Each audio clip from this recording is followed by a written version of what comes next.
Welcome in, everyone, to another edition of the GSMC College Football Podcast, brought to you by the GSMC Sports Network. I'm your host, as always, Tommy Brzee. It is Wednesday, July 17th around here, and we have a great show for you today. We're going to start talking a little bit about the ACC. There was some more news around Florida State and Clemson, and it might just be the Big 12 pushing more and more in that direction, and how I think it's going to start a little bit of a landslide here in the ACC that will happen fairly quickly, if I had to imagine. But then we'll get into UGA. I tend to believe this might just be Kirby Smart's best team he's had at UGA, and I'll break down why I think that and why I think this team's just a little bit different than the ones that he's had in past years. Then we'll get into a conversation that has gone around pretty much ad nauseum at this point. Horns Down was asked about rules in the SEC. They were asked, is Horns Down going to be a penalty going forward? And obviously it will not be, depending on the case, but we'll break down why that conversation to me has just become outright nauseating, if I'm being totally honest. And then we'll get into hinge players in each conference. We're going to start in the SEC today, and we'll make our way around throughout the next couple of weeks. Then we'll get into Wednesday what-ifs, and we'll do kind of a rivalry edition this time around, break down some of the biggest what-ifs and some of the big rivalries around the country, a ton that could happen this year, and flip those on their head, that's for sure. But then, before we jump in, excuse me, I apologize for that. We got tons of graphics today, so we will get there, I promise.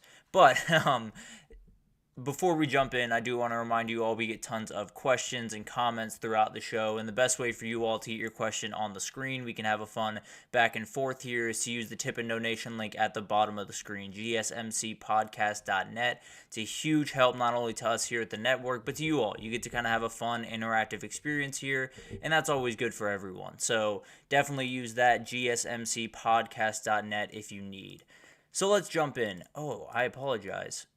Oh, we messed this up a little bit. I am very, very sorry about this. Let's see what we got here. Okay, we will work with this for today. I very much apologize. But the ACC is where I want to start, not the atmospheres. But the ACC is kind of staring down a very, very tough time in their future of the as a conference. There's definitely a lot of things up in the air for them as they move into kind of this new era of what they're under. But let's check out and make sure that this is what I want. Yes, it is. So the ACC is under a ton of pressure going into this next little bit, and Greg Sankey spoke on this in the SEC Media Days. He said he was focused on his 16 teams. They're not too much worried about adding anyone else at this very moment. They're kind of just focused on moving forward as their two. Paul Feinbaum added to that, saying if they were going to add anyone, it would be a North Carolina. It would be that type of team, maybe a Duke as well. So Florida State and Clemson, not necessarily towards the top of the list when you talk about the ACC. And I think for the past 9 months, it's kind of felt like it's been a ton of different entities kind of attacking the ACC from a ton of different directions. There's been so much going into these battles that they've been kind of fighting back and forth. And I think one of the big things that I've kind of noticed is it feels like everyone's just waiting for that first thing to happen. They're waiting for that first domino to fall. They're waiting for that first, bite to be taken out of the ACC, and then it'll be a free-for-all. So Florida State and Clemson are obviously going to be that first domino that falls, and I think one of the biggest things is, to my knowledge, at least from where I'm standing, they have about 3 options going forward, and it's go to the Big 12, which I think is likely the number one option at this very moment for both those schools, just because I think them going back to the ACC would be a little bit tough with the energy that has been created between the two, and also I think they feel that that's probably the best way for them to go forward. So I think that's option number 1. I think option number 2 is go back to the ACC, and that would be a very, very awkward conversation. That would be something that would be really, really interesting to watch for a number of different reasons. But at the end of the day, it would be very, very weird and definitely something that I don't necessarily expect to happen, but the reality is, if the Big 12 does not have that revenue to bring those schools in and make it worth their while, maybe that's an option for them. And then finally, the other option is really go independent or just beg the SEC to let you in. And that's not going to happen. I'll be totally honest with you. So really there's 2 options, but this one is always out there if they want to take it. Obviously, this would kind of torpedo them in a lot of different ways and discussions going forward with college football. But at the end of the day, I do think it would be very, very interesting to watch that kind of unfold, because there would be a lot of questions. And I think the biggest thing here that everyone, has talked about them possibly going to the Big 12 and what that would mean, and, why would they go to the Big 12 and all of those different things. And the biggest thing for me is the Big 12 has something the ACC doesn't, and that's Brett Yormark. Their commissioner is, frankly, one of the most aggressive guys in the sport at this very moment. Other than the guys that strap it up on Saturdays, he is the one that is out for blood the most. The dude is going absolutely crazy on the conference realignment front and doing the absolute world to make sure that they are set up to be a top conference going forward. That's what he said at Big 12 Media Days. He said he wants to be the number one conference in the country. I said earlier that's going to take quite some time to pull off, but at the end of the day, it'll be really, really interesting to watch all of that unfold, because this is a very, very powerful guy, someone that can do a lot of really, really incredible things, and someone that'll be just fascinating to watch kind of unfold over the next little bit. And he's going to be aggressive in a lot of different ways, and the biggest way is going to be private equity. This guy is a businessman. He understands what the bottom line is, and in a lot of ways, especially in college sports right now, it's revenue. How much revenue do you have? How much are you kind of putting into that pot? And that's the biggest question for the ACC moving forward. The Big 12 as well, but they're being a little bit more proactive in selling some of their rights, getting some of those sponsorship deals, getting some of the things that, the ACC has not quite been as aggressive, at least outwardly as aggressive in terms of getting. So I think that's the biggest difference is Florida State and Clemson could stay where they're at. They could absolutely stay pat and be more than fine with where they're at. But at the end of the day, you need a little bit more money going forward. That's just the reality of this sport. The people that are, running the sport, that are doing incredible things, they tend to have the most money. That's just the reality. And if Florida State and Clemson are going to make the jump to another, second tier conference like the Big 12, they're going to end up needing more money. They're going to end up needing a little bit of help getting out of that conference and doing some of the things that are going to be a little bit tough for the ACC to counter, or for the SEC and the Big Ten to really care to do, because that's one of the other big things about the future of the sport is we're really playing about 3 or 4 different sports all at the same time. And they're split in terms of tiers of how much money do you have. And you get to make different decisions based on how much money you have. So the SEC and the Big Ten are sitting there, frankly, they don't have to move a muscle. They don't have to do much of anything if they don't want to, because the reality is they can, play around with this thing. They can do so many different things and not necessarily have to worry about the financial ramifications, because money's coming in, and it's coming in very, very quickly. So I do think that's part of this, where the SEC and the Big Ten might not be the aggressors right now because they don't need to be. They can sit back and just kind of watch all this happen, watch this unfold, and then when the first person takes a bite out of the ACC, which seems to be Brett Yormark in the Big 12, they're ready to jump in. I fully believe that that's kind of the case, and I think it's going to be somewhat of a free-for-all.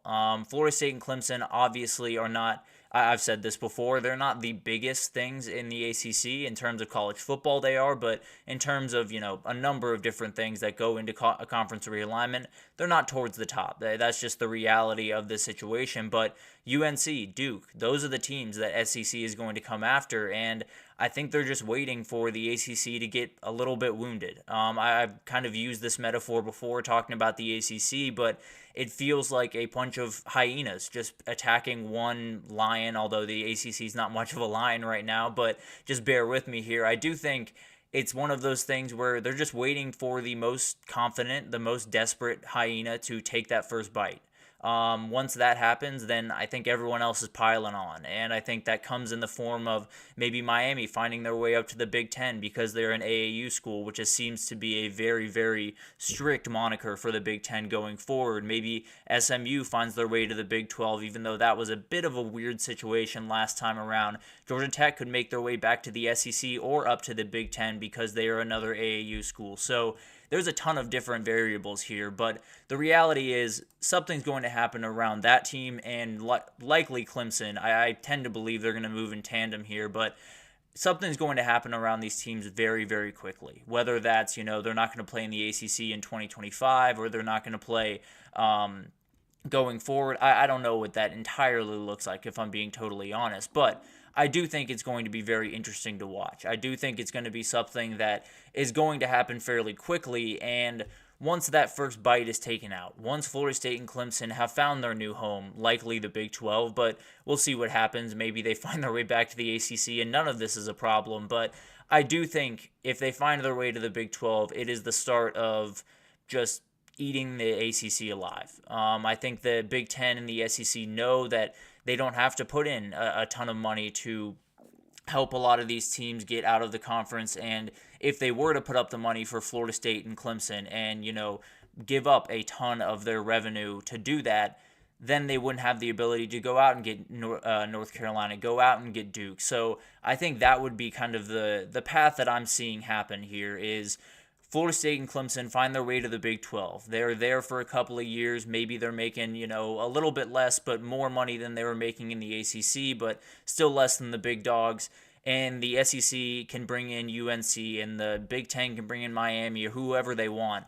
And then in about 3 years, they can look back and say, okay, now we'll take Florida State and Clemson because we have bigger revenue, we have more money to throw around, and the Big 12 will be in a position where you're still going to be below these guys. So you're still going to be punching up, and it's still going to be really, really hard to figure that out. So we had a Power 5 about a year ago at this point. It's about to be a Power 3, and it's going to happen fairly quickly here, I think. So it's very kind of upsetting more than anything else. I'm firmly a believer in the regionality of the sport, but that's gone. And we kind of have to just kind of move on from that, if I'm being totally honest, and just kind of let these things happen. It'll be really, really interesting to watch this unfold, but at the end of the day, I do think Florida State and Clemson will be out of the ACC here pretty soon, and then I think it's somewhat of a free-for-all. So we'll definitely break that down as it happens, but we'll take our first break here, and when we come back, we're going to talk about Kirby Smart and how I think this might just be the best UGA team he has ever had. So we'll break that down right after this, so stick with us. I feel like I'm losing my mind. Is everybody in the world blind? Please, Lord, give me a sign, a sign. I feel like I'm losing my mind. Is everybody in the world blind? Please, Lord, give me a sign, a sign. I wanna be the greatest. Everybody on the fake shit. I look around and feel like everybody is the fakest. I make this every day and I'm impatient, hoping one day I blow up from the basement. Statement, the top is so vacant. I don't hear shit that I think is amazing. Waiting for my day when I'm playing sold out shows where 1,000 faces. Hey, give me that crown, get in my way and to be put down. It ain't your place, all this my town. If I want that shit, then I'll get it right now. I'm losing it, the noose it fits. I'm losing shit, a stupid myth. You choose to live or choose to dip. You choose to fight or lose your grip and lose a gift. I feel like I'm losing my mind. Is everybody in the world blind? Please, Lord, give me a sign, a sign. I feel like I'm losing my mind. Is everybody in the world blind? Alrighty, welcome back, everyone. We just talked about the ACC and how they could just be staring down the end of their conference. It definitely will be a very interesting thing to watch, but let's get into UGA and talk about, is this the best team in Kirby Smart's era at UGA? And I apologize, we were having some technical difficulties. The things that I tried to update yesterday for the show did not update, so we have a little bit of a trouble here, but I promise I will get that fixed by tomorrow, and we should have no problems moving forward. But we're going to start with that guy, and at least we have some of the stuff. We will not have the lower thirds, but promise that will be totally fixed. But let's jump in, and Kirby Smart has had some ridiculous teams at UGA, and frankly, I used this picture just because I thought it was funny more than anything else. But UGA obviously has had just ridiculous teams during Kirby Smart's time. They've won 2 titles. They've done things on the defensive side of the ball that have been historic in every single sense of the word, and I look at this team a little bit differently, and I look at this team, frankly, as the best team that he's had at UGA, and I know that sounds a little bit far-fetched, and there are a ton of teams, including the 2021 team that I believe every single defensive player is currently playing in the NFL. That's going to be tough to beat. There's no two ways about that, but there's this one thing that I think separates this team from every other Kirby Smart team, and that's this offense. I think it's totally different than it's been in years past, and I think the guy calling the shots is the best that he's had there in quite some time. Carson Beck is an absolute beast. He does things on the football field that are frankly unfair. I've seen this kid make passes that are just mesmerizing. He makes NFL throws on a daily basis. Like, he could roll out of bed at 3 a.m. and make throw a post to the corner of the end zone and throw it on a dime. The dude is absolutely incredible in the pocket. And one of the things that Kirby Smart said, which we'll get to here in a little bit, but he said this is the best O-line he's had at UGA. If that's the case, and this guy can just sit back there and pick apart defenses, everyone else is screwed. I'm just being totally honest. There's not a defense in the country that can stop this kid if he has the amount of time that Kirby Smart expects him to have in this offense. So that's a ridiculous addition.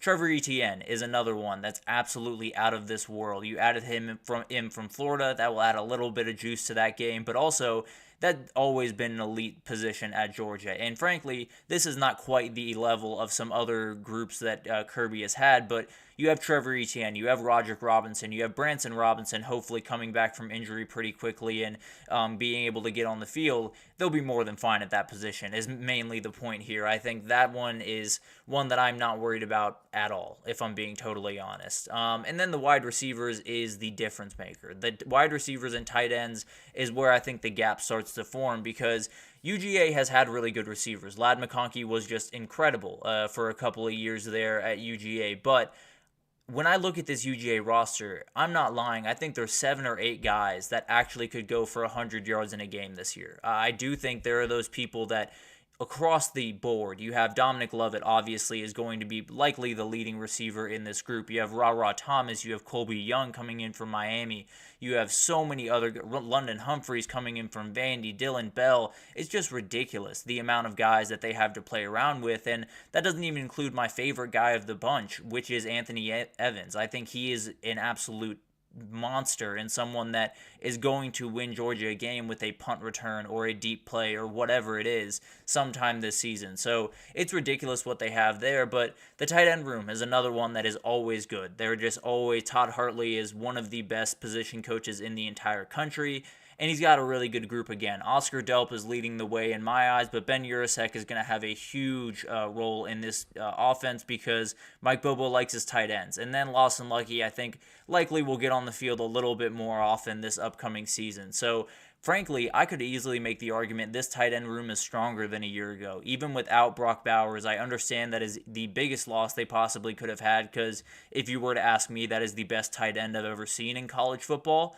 But when you add someone like Urasek, when Delp gets a year older, when Lawson Lucky gets a year older, when you add someone, I'm blanking on the kid's name, Jason Rydell, who's a fantastic freshman, it feels like this group is just a little bit more well-rounded and a little bit more experienced than the year past. And although you don't have the just monster that Brock Bowers was, I think this tight end room didn't take the step back that some people might think that it did. And then the O-line, we talked about it. It's the best that Kirby Smart has seen during his time, and he knows something about good O-lines. But Tate Ratledge was the big thing here. He easily could have gone to the NFL, easily could have gotten drafted in the second or third round, and likely would have been, I don't want to say a starter right away, but would have started pretty quickly at the NFL level. That's how good this kid is. But he decided to come back.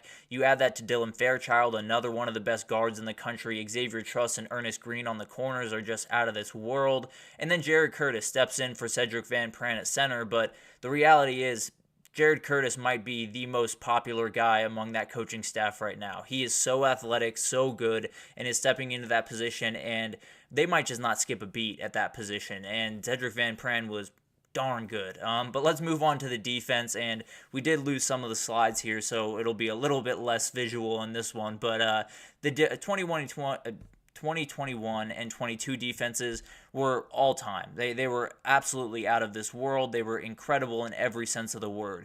This one's a little bit different. It's not quite as strong as the ones in the past, but they still have dudes, and they're still going to be one of the best in the country. Nazir Stackhouse is the guy I want to talk about. That's him running back a pick six from a year ago against Missouri. That was just awesome to watch. But you have Nazir Stackhouse, you have Warren Brinson, Christian Miller, Xavier McLeod in the interior, which is where you kind of are worried, but I think between those four guys, you're going to have plenty of disruption production in the interior. And then Mykel Williams. I think he's a top 15, 20 player in the country. He is an absolute beast on the outside. Chaz Chambliss is someone that UGA fans have a little bit of a mixed opinion on, I've found, but I do think this is a very, very smart player that only gets better with time and is just going to be in the right spot. He's not going to have to make those really crazy athletic plays that, Mykel Williams or Jalen Walker can make, but he just needs to be in the right place and make the right tackle at the right time. So I think that's something that he absolutely can do, and it'll be really, really awesome to watch him develop. And then you add in guys like Jalen Walker, Damon Wilson, Ingram Dawkins, all of those guys coming off the edge.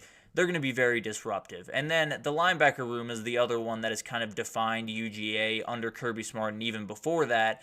And I apologize, that's Mykel Williams right there. I should have talked about him a little bit more. He's someone that is an absolute disruptor, possibly the best player on this team, and that's where my pictures end, so I apologize for that. But the linebacker room is ridiculous. CJ Allen is a Roquan Smith level player. I truly believe he is out of this world, one of those players that can totally transform that position. Add him into Smile Mondon, who could be missing time. Kirby Smart did say there would be suspensions for the incidents that happened last week, so we'll see what happens there. But Raylan Wilson is elite. Samuel Mpemba's coming in, who I think is just going to be out of this world good. And then Jalen Walker will play some linebacker, and Troy Bowles. It's just insane the depth they have at that position. And then you go to the back end, and Malachi Starks is the guy. He's the one that everyone is going to point to. He's the best coverage safety in the country, if you were to ask me. And then you have Ja'Cory Thomas stepping into a big-time position. Going to need him to play big. And then you have Johnny Olaguero also stepping into a big-time position in that back end. Both of them are going to have to step up huge because Johnny Olaguero has taken over for one of the most important guys over the last couple of years for Georgia and Javon Bullard. So that'll be really, really fun to watch, and definitely the back end has a little bit of worry, but I think they're going to be more than fine. And the corners are really where the worry kind of sets in a little bit more aggressively. Julian Humphrey and Dalen Everett will be the starters at corner, and I think both of them are very, very good players. Julian Humphrey is one of those guys that I think has only started to scratch the ceiling of what he can be because the athleticism is just off the charts insane. Once those ball skills and some of the physicality comes along a little bit further, he's going to be just out of this world. And then Daniel Harris will play tons. Ellis Robinson, the freshman, I think will get some spots. So I think cornerback position is going to be a huge hinge spot. Can they play the coverage they need to play against some just ridiculous wide receivers that they're going to face? I tend to believe they're going to be able to do that, but maybe there's a couple of moments where Georgia just gets taken advantage of on the back end.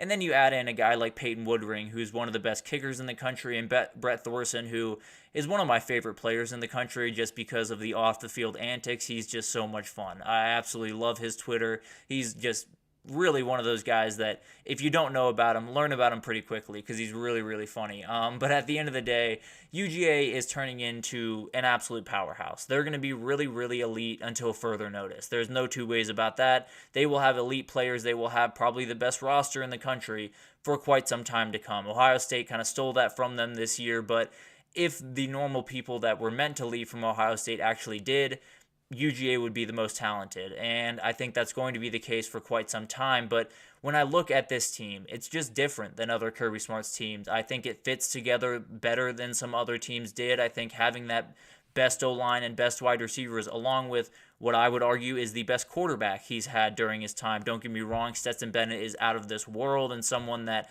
I think, frankly, Carson Beck cannot jump in terms of UGA quarterback rankings this year, but from a pure football perspective, I think he's the better player. And then you look at the defensive side, and I think they just have a slew of pass rushers that are going to be incredible. And then you add that into CJ Allen and Malachi Starks that are All-American level players. It's just going to be ridiculous. And the cool thing about this is I said all of that, and I believe all of that this is Kirby Smart's best team. This is one of his most talented teams. This is one of his most scary teams for a number of different reasons, mostly because of the way that it fits together. I don't think that makes them your outright national title winner. I don't think that absolutely guarantees them a title because I think this is Ryan Day's best Ohio State team. I think it's Dan Lanning's best Oregon team. I think it's Steve Sarkisian's best Texas team. So I do think there is this energy around Georgia that is a little bit different. I think they're stronger than they have been in past, especially on the offensive side of the ball. But everyone else is too. So they're going to be battling with some really good teams, and that's another reason why I'm so excited for this season, because it feels like no one's above anyone else, and everyone is really good on top of that. So those 4 teams are obviously the ones kind of setting the pace, and I think it's going to be really, really interesting to watch them develop, because it's going to be fascinating to see if this is the best team that Kirby's ever had, and if that kind of shows itself throughout the season, or another one of these best teams that Ryan Day or that Dan Lanning or that Steve Sarkisian's ever had could throw a wrench into that. But let's take our second break here, and when we come back, we're going to talk about Horns Down. This is a conversation that, frankly, has become a little bit exhausting in college football, but it came up in SEC Media Days, so I'll break down my thoughts and why I just don't understand why anyone cares. But at the end of the day, we'll break that down right after this. Looking for your daily fix of sports talk without having to pay for it? GSMC Sports Network is available on YouTube. Just search GSMC Sports Network. Get your fix of daily sports talk shows on YouTube, absolutely free. NFL, college football, NBA, MLB, MMA, UFC, fantasy football, and so much more. GSMC Sports Network has shows running all day long, with new sports shows starting every 2 hours. Just like on your favorite cable sports channel, except GSMC Sports Network is absolutely free. Just search GSMC Sports Network on YouTube to catch one of your new favorite shows, like the GSMC College Football Podcast, Chip Shot Football Podcast, Hoops and Heels Women's Sports Podcast, GSMC Basketball Podcast, and so many more. Check it out for yourself. GSMC Sports Network, now available on YouTube absolutely free. Search GSMC Sports Network on YouTube right now. Alrighty, welcome back, everyone. We just talked about UGA and how I think this might just be Kirby Smart's best team he's had at UGA, and that is a scary prospect for a lot of teams out there, but will be a very, very interesting thing to watch. And just a reminder, we are going through a couple of struggles with some of the lower third graphics. Definitely did not save what I did yesterday, but more than fine. We'll let the show go on and kind of get underway. But we're going to talk about Horns Down, and one of the big things that has kind of been surrounding the SEC Media Days over the last couple of days has been this debate around Horns Down, around is it going to be a penalty in the SEC? It was in the Big 12, so obviously this is a question that SEC fans and players and coaches want to know the answer to. So the SEC coordinator of officials, John McDade, was asked about this, and first of all, he said it's kind of a goofy conversation. He feels like it's kind of a weird thing to be asking, but regardless, the answer was essentially it depends on the context. It depends on the case-by-case basis.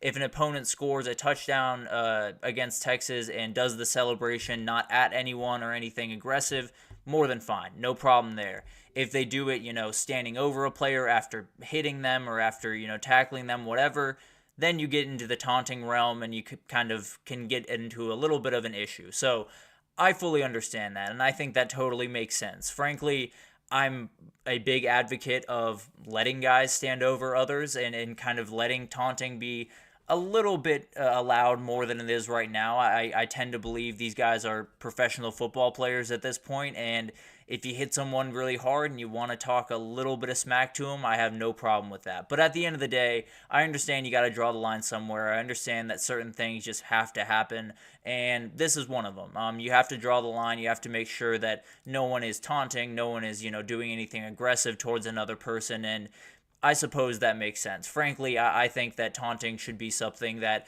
is very, very specific. Like if you make physical contact with someone or you say something truly, truly terrible. But for the most part, I think let the guys say what they're going to say. It's on the football field. The emotions are always going to run high. There's going to be insane amounts of adrenaline and physical contact and a lot of different things that bring out that emotion, and kind of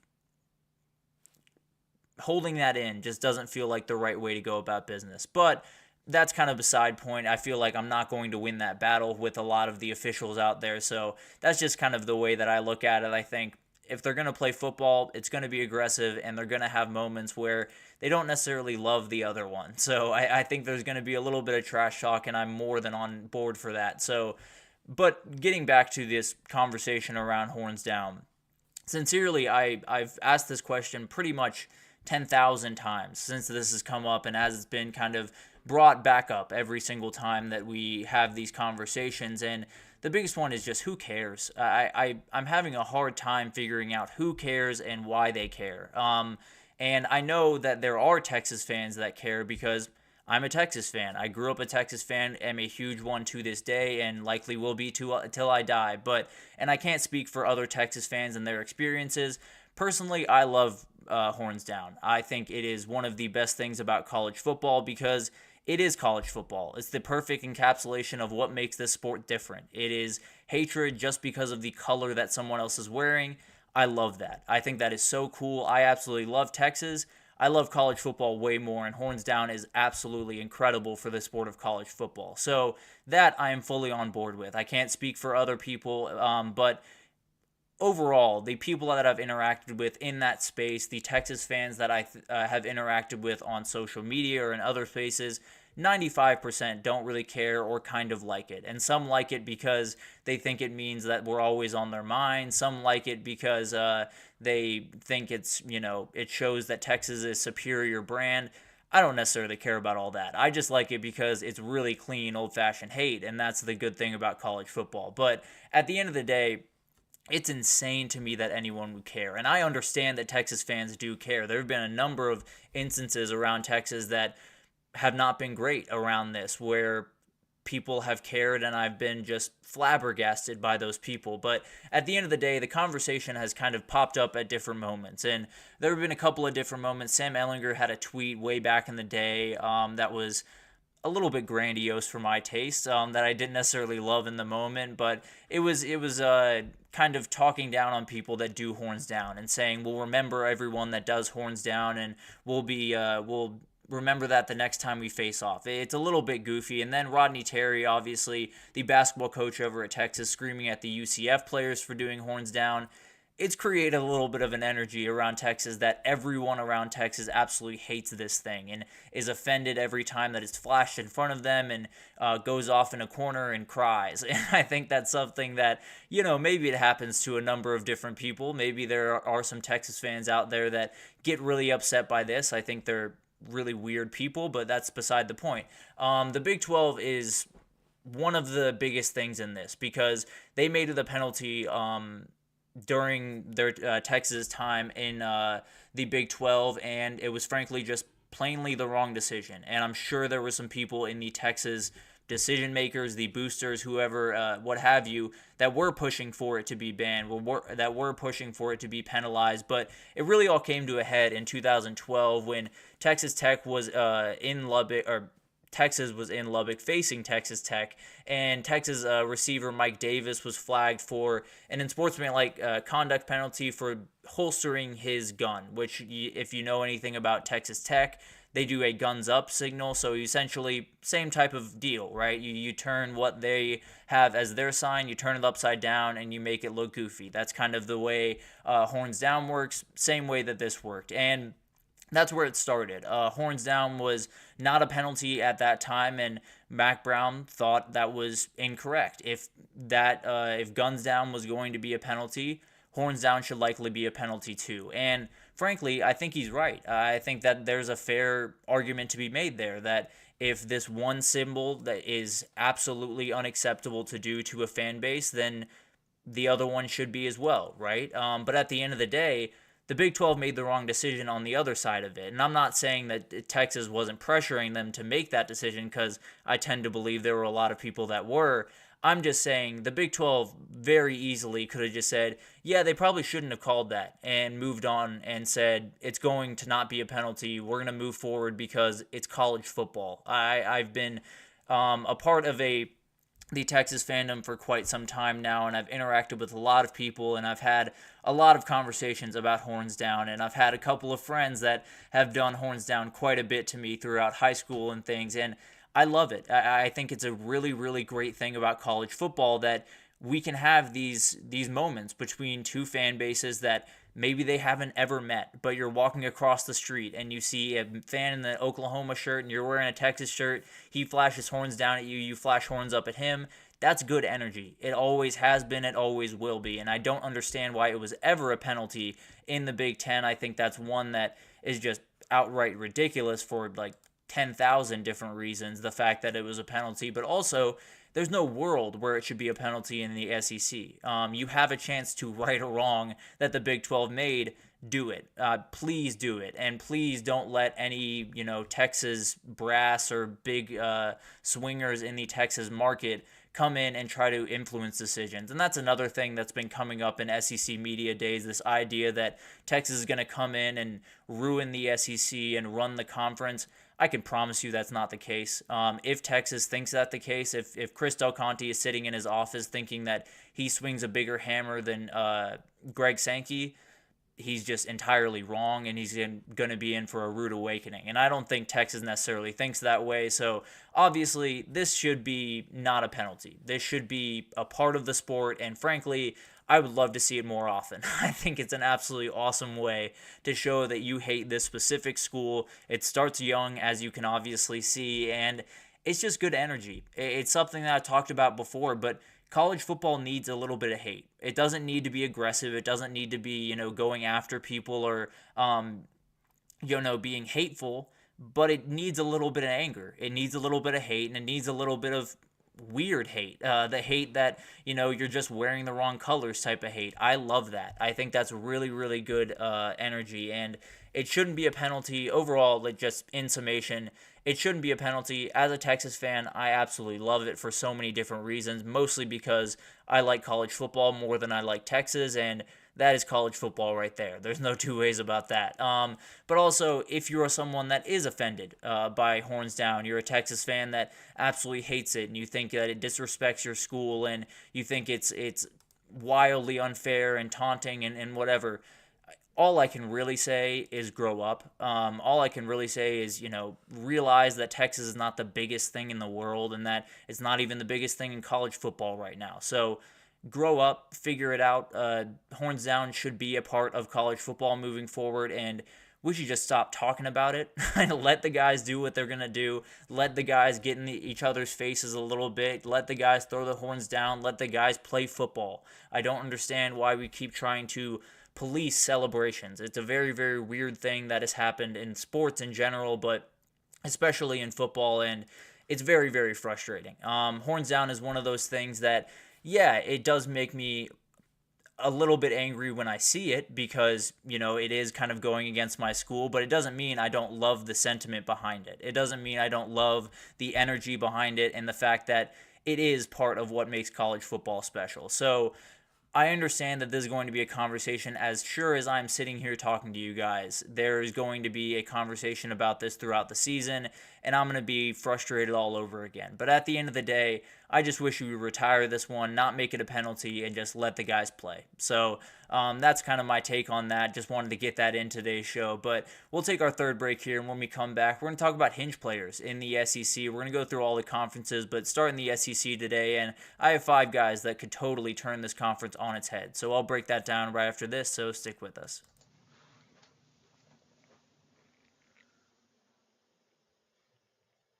For the best and latest podcasts available anywhere, go to the podcast app on your cell phone and type in GSMC to access free content-rich podcasts on health and wellness, book reviews, sports, entertainment, relationships, social media, movies, technology, finance, and even weird news. Subscribe and download the GSMC Podcast Network's family of shows, available everywhere podcasts are found.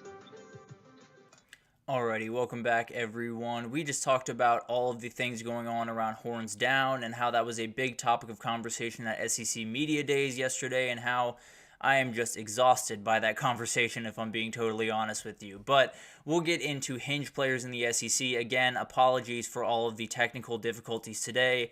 None of the things that I did yesterday updated the way that I wanted them to. So we're dealing with a little bit of trouble with the lower third graphics, but we're doing our best. But I wanted to get into hinge players in the SEC and a couple of players that I think could just turn this conference on its head. That if they hit the right way this upcoming season, could totally change the way that we look at this conference at the end of the season. So let's start to get into these guys. And I think the biggest guy that I want to start with is Nico Iamaleava. I think this might be number 1 in this category, maybe number 2 after a guy that I'm going to come up here in a second, but he holds a ton of power over what this conference can be, because when you were watching Hendon Hooker in 2022, it was special. It was really, really incredible to watch up until the devastating ACL injury that I think really hurt everyone that was impartial to Tennessee, everyone that wasn't a UGA, Bama, those type of fans. I think everyone hated to see him go down because the season that he was putting together was magical, and after everything that he had been throughout college,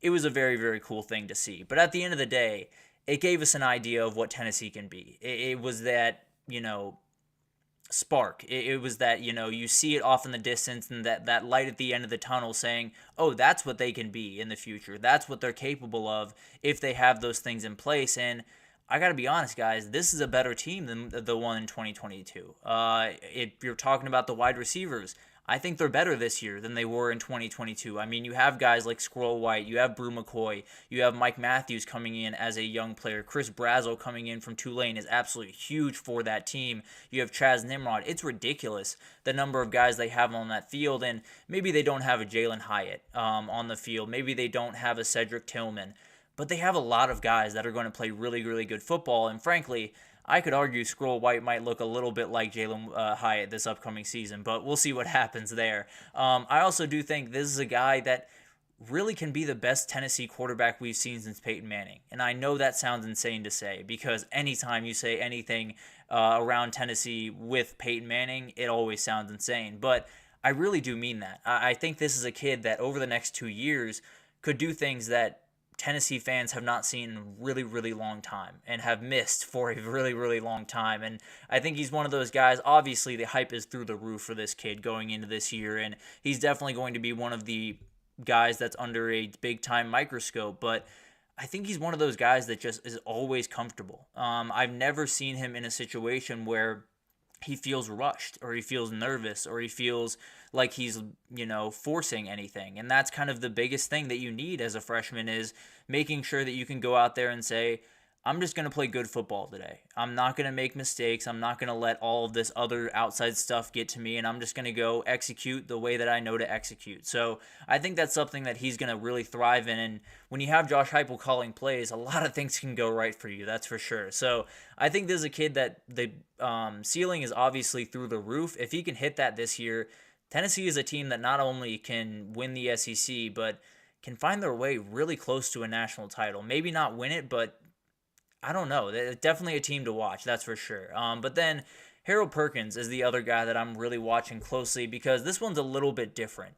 Because when you look at LSU, the defense is not going to be good. Just plain and simple. It's going to be a pretty rough season. Now, they could be much better than they were a year ago, and they could do some things to at least give them a couple extra wins here and there, but it's not going to be top 25, top 50 in the country. I would bet they'll be somewhere in the 70, 80 mark.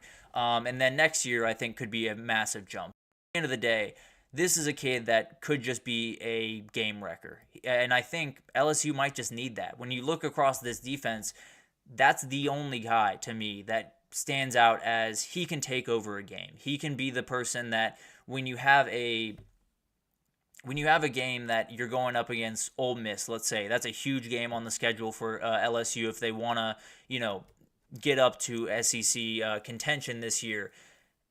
If Harold Perkins walks on that field and is truly just dynamic and the play calling is perfect, and that's one of the big questions around him is how are they going to use him and is it going to be the most effective way? That will obviously hinge on this, but the reality is he's someone that can just straight up take over a game. He can have a ton of sacks. He can drop back into coverage and maybe get a pick. He is someone that LSU's defense just outright needs to be a monster this upcoming year if they're going to be the team that they're capable of being. So the offense is going to be awesome. I feel really good about that. I think the O-line is just the O-line's the best in the country if you were to ask me. And then you have Garrett Nussmeier leading the way. I think they're going to put up points. I have no problem with that. The defense doesn't have to be great. It doesn't even necessarily have to be all that good. It just has to be opportunistic. It has to be able to get that sack on a long third down. It has to be able to get that pick right after your team has scored and you have a little bit of momentum going in your direction. So when I look at Harold Perkins, maybe he's not the guy that makes all of those plays, but a lot of the stuff is going to start with him. And he's someone that if this team is going to be what they're capable of being, he needs to just be locked down in that middle of the field and make just so many plays. And maybe it's unfair to put that much on him, but I think he understands that as well as anyone, that this defense, if it's going to succeed, it's going to be that kid leading the way. And then Jalen Milroe is another huge hinge player for me, and frankly, this is a guy that I think could be not only the most important in the SEC, but the most important in the entire country. I heard Josh Pate talking about he thinks Carson Beck is the most important player in the SEC. I would argue it's Jalen Milroe. I think this is a kid that could totally turn this thing on its head, and I think there's this sentiment around Jalen Milroe because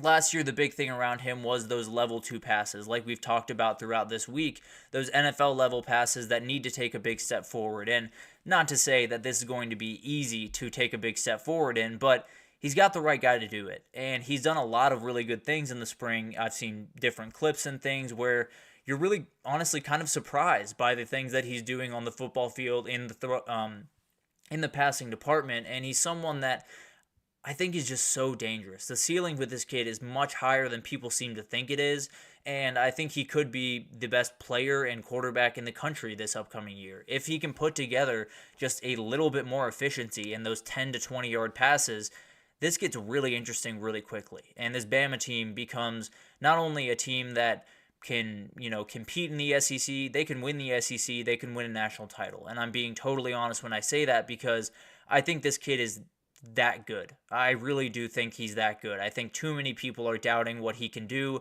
I think too many people are doubting who he is. And do that at your own risk. I'll be totally honest with you because he's got the coach, he's got the system, he's got the foundation, and a lot of things could go right for this kid. And if they do, it's going to be one of the scariest offenses and definitely the scariest player in the sport. I can almost promise you that. But then let's move over to Ole Miss, and Walter Nolan is the one that I'm kind of circling. Obviously in an A&M jersey there, he is now at Ole Miss, but a very, very important defensive player for Ole Miss because when you look at that D-line, they upgraded pretty much across the entire defense. They did a great job of getting the best players they possibly could out of the portal to fill all of the holes that they needed. D-line was by far the biggest hole, and they brought in a number of really good players to help out with that, but Walter Nolan is the guy. He's the one that really needs to be the difference maker on that defensive line, and if he's not, it could be a little bit of tough sledding, especially in the run defense, for Ole Miss. So I think Walter Nolan's one of those guys that could lead Ole Miss into being a top 20 defense in the country because when you talk about that interior push, it obviously is not the coolest or sexiest thing that happens on the defensive side of the ball. It is easily the most important thing. If you can get push on the interior and you can push a quarterback out of the pocket or at least make him throw a little bit quicker than he's comfortable with, the linebackers are more comfortable guarding running backs. The back end is more comfortable staying on the receiver. Everything becomes so much easier. The pass rush can get there so much easier because sometimes the quarterback gets pushed out of the pocket or sometimes you have to double the guy inside and it gives you a one-on-one with someone like Prince Umanmielen who's going to be huge for them coming off the edge. So I think when you talk about Walter Nolan, he's someone who is an elite athlete. He's an elite football player and he's going to be elite for Ole Miss. And he has to be. If they're going to get the push that they need on that interior defensive line, he's the guy that has to do it. And when they do that, everything else can kind of come into place. Because I do have my worries about some of the other transfer portal guys they brought in and some of the back-end issues or some of the linebacker issues. But if you can get push on that interior, all of that stuff becomes so much easier. And all of those positions that I am a little bit worried about, I'm not so worried about anymore. So that'll be really fascinating to watch because I think when you look at Ole Miss, you always talk about all the really cool trappings, the offense, the back end, all the transfers that they brought in. This is the guy that is going to be the most important for Ole Miss this upcoming year. I know he's in an A&M jersey there, but he is an Ole Miss Rebel now and will be hugely important for them. And then finally, the last hinge player for me is Drayden Norwood. I think this is a hugely important guy, a Missouri cornerback, and kind of an interesting one here because there's tons of guys on Missouri's defense, on Missouri's offense that are going to be huge for Missouri this upcoming season. But when I look back and watch some of the Missouri games from a year ago and you try to figure out, why was this team so good? What was the difference maker that made this team just on a different level?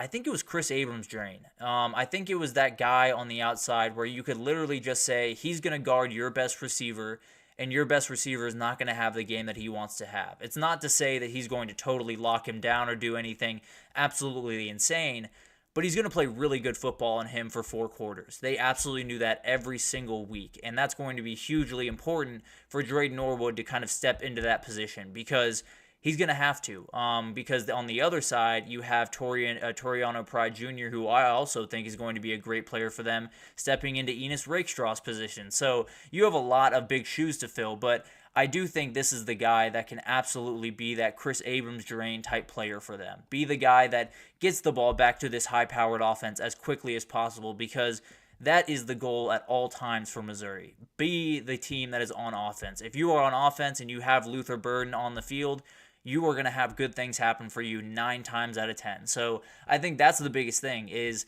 this Missouri defense, I would argue, is going to take a step back this year. I don't think it's going to be monstrous or anything like that, but they did lose a ton of really big-time players, including Abrams-Drain, including Rakestraw, including Tyron Hooper. So you're going to have to replace some big-time players. I tend to think Abrams-Drain is the most important one to replace, and I think Drayden Norwood is going to be the guy to do it.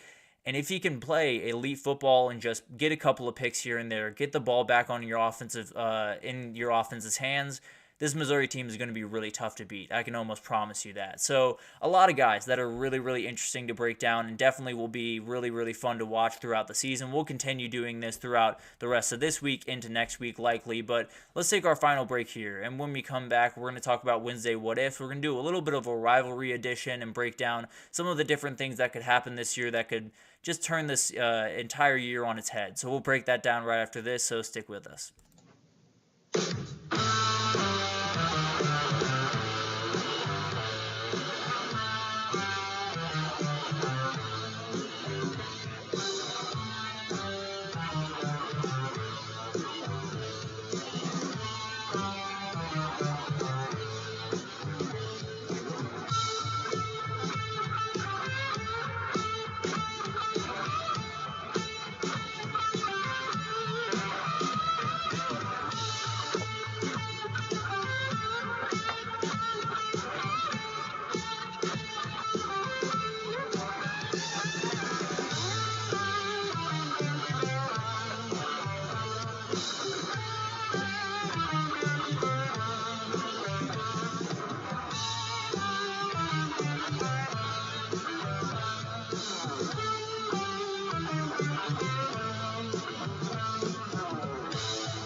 Alrighty, welcome back everyone. We just talked about some of the biggest hinge players in the SEC this upcoming year, broke down 5 different players that I think are just going to have a ton to say about what happens in the SEC this upcoming year. But we'll continue on here, and I apologize for all the technical difficulties. I obviously loaded in a bunch of stuff and it immediately got erased, so not ideal at all, but we'll continue on here. I believe I do not have graphics for this segment. Let me just make sure of that. I do not, but we will definitely break that down and have that totally fixed by tomorrow. I can promise you that, but let's get underway. Let's get into this Wednesday What Ifs and talk about some rivalries around college football. I think this is going to be a huge year for rivalries, and there could be a couple of things that happen that change them really forever.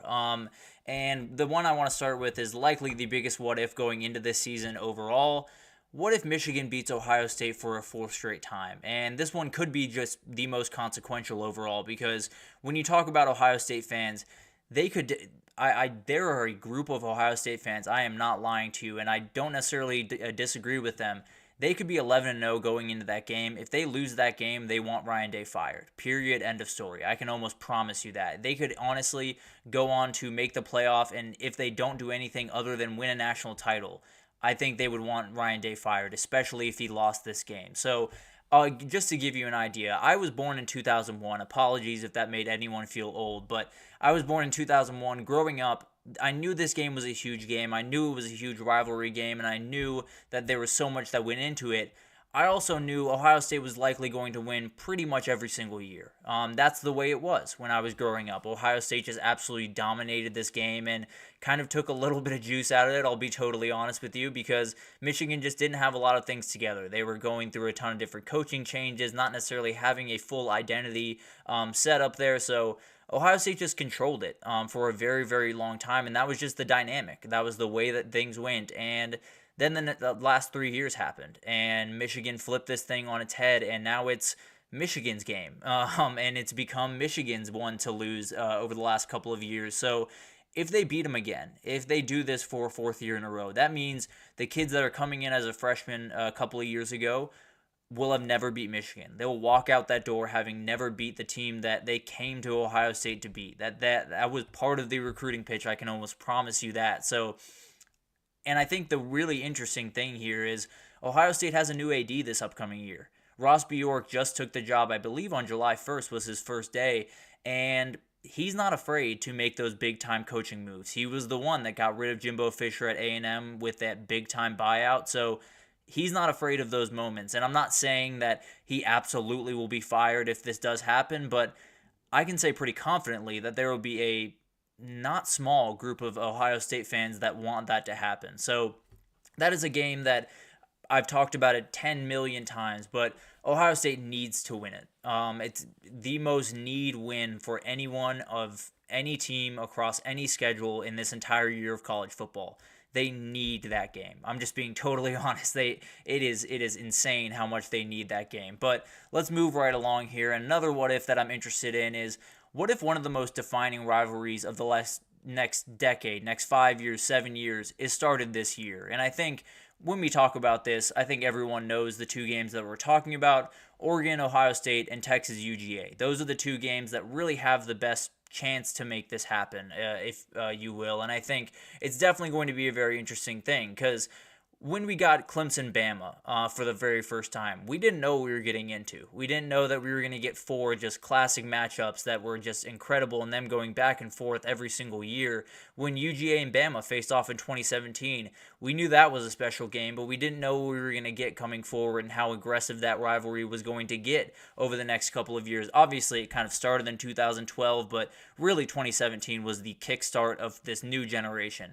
That could happen this year. Ohio State and Oregon, I tend to believe, has the better path to make this happen, just because I tend to believe going forward the the Big Ten is a little bit more of a conference that can be dominated by one or a couple of teams. Just in general, I tend to believe when I look at the SEC, it's going to be really hard for someone to stay up at the top, and I think UGA might be one of the few teams that can pull it off. But looking at that game, I think the Big Ten, the Oregon and Ohio State, could be one that we see just time and again in Big Ten championships, in the playoff, in regular season, just all over the place. And then Texas UGA is absolutely another one. It's kind of like that UGA-Bama one for a couple of years, or at least it could be like that, where they meet in the SEC championship a couple of times. They meet in the national title a time or two. They get involved, in the regular season, and there's a lot of energy around that game. And it could be one of those that every single year we look forward to that one, because we know that one's going to be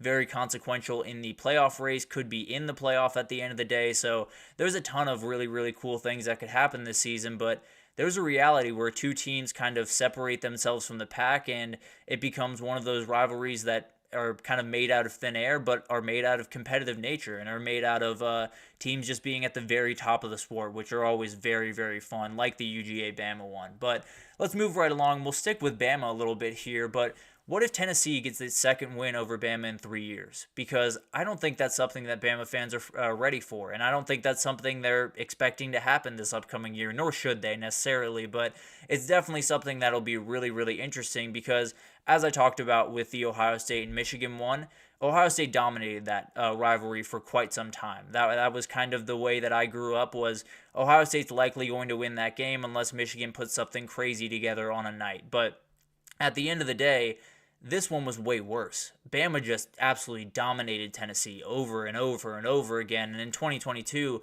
they finally got over the drought that was 16 years where they did not get a win over Bama. And these guys play every year. So it's just ridiculous how much domination that Bama had over them. But they finally conquered them in 2022. They got over Goliath. They finished that big thing. If they do it again in 2024, that's a huge turning point in the SEC. That's a huge turning point for this rivalry, and that's a huge turning point for Tennessee for a number of different reasons. Because when I talk about Tennessee, I think they're in a position where they are fighting up. They're fighting up to the Bama, to the UGA level of this SEC. But the reality is, if you beat Bama 2 years out of 3, this is now a real rivalry. This is no longer a game that you're just trying to get a big upset in. It's a game that you're winning and you expect to win. It's a game that you think you deserve from the get-go, and it's a game that you don't need a couple of things to go your way to make a win happen. So I think that's the biggest thing here, is it would totally change the way that Tennessee is viewed in the SEC, in the national conversation. It would change the way this rivalry is viewed in the national conversation. I think we'll get a little bit more love for sure, because it's an awesome one that frankly has been tampered down a little bit by the domination of Bama. But I think Tennessee is one of those teams that just has a massive opening this upcoming year, and if they beat Bama, they have jumped through that opening and might not be coming back for quite some time, because this is a powerful program that hasn't quite hit the right buttons, but it feels like they're starting to down there. So it'll be really, really interesting to watch that. And then finally, I want to break down SMU. And what if SMU makes some enemies in year 1 in the ACC? And this one might be a little bit weird. I might be a little bit alone on this one, but I think SMU is that team that's going to be really disliked around the ACC. And I don't hate SMU. I'm not necessarily saying like everyone should hate SMU for this, this, and this. I just think that SMU is that team that is going to ruffle some feathers. We've talked about this a little bit on the show, but SMU wields a lot of money. They have some boosters in there that are definitely more than well off, and they absolutely are willing to invest in this program. And it was a little bit stagnant there, and it really was only stagnant because they were in the AAC. They weren't in one of those power conferences that, can realistically compete for a national title. Now they are, and the boosters have really showed out. There was a number out there that I'm not sure how true it was, to be totally honest with you, but I believe it was something like $169 million brought in by this athletic department last year. A lot of that is from the donors, and I think it's going to create a little bit of vitriol between some of the ACC teams. So I think this is a team that kind of has sat in the shadows for quite some time, ever since that death penalty way back in the 70s. It's been impossible to get this program back on top, and why I absolutely hate that anyone ever got that, and no one should going forward. But that's beside the point, totally different conversation. I do think that this is this is a team that is waking up. This is a program that is becoming the program that they're capable of being again, and I think it's going to piss some people off. I'll just be totally honest with you. I think it's going to make some people really, really mad, and I think the way SMU operates behind the scenes, there are going to be some people that take exception, and especially if they beat a team like Florida State or like Clemson or like North Carolina in their very first year, there might just be some energy there that people aren't expecting right now, but I could see it coming very, very quickly for SMU. So that's kind of just a weird projection one that I'm kind of throwing out there, but I think SMU might be a little bit less popular in the ACC this time next year. I'll just put it that way. But that'll do it for this edition of the GSMC College Football Podcast, brought to you by the GSMC Sports Network. Again, very much apologies for all the technical difficulties. I will totally have that fixed by tomorrow. Something must have happened with the saving of all of that. But at the end of the day, I felt like we went off at least remotely without a hitch today. But we'll get back to normal tomorrow. But thank you once again for listening. Your support means a lot to us, so please remember to subscribe to the show, leave a positive review. It does make a huge difference. Also, follow us on Facebook, Twitter, TikTok, Instagram, all of the social pages for all of the content and updates you could possibly need. We just have incredible people doing really, really good work across every single sport you could want. So anything you need in the world of sports, come on over to GSMC and we have you totally covered. But thank you once again for listening.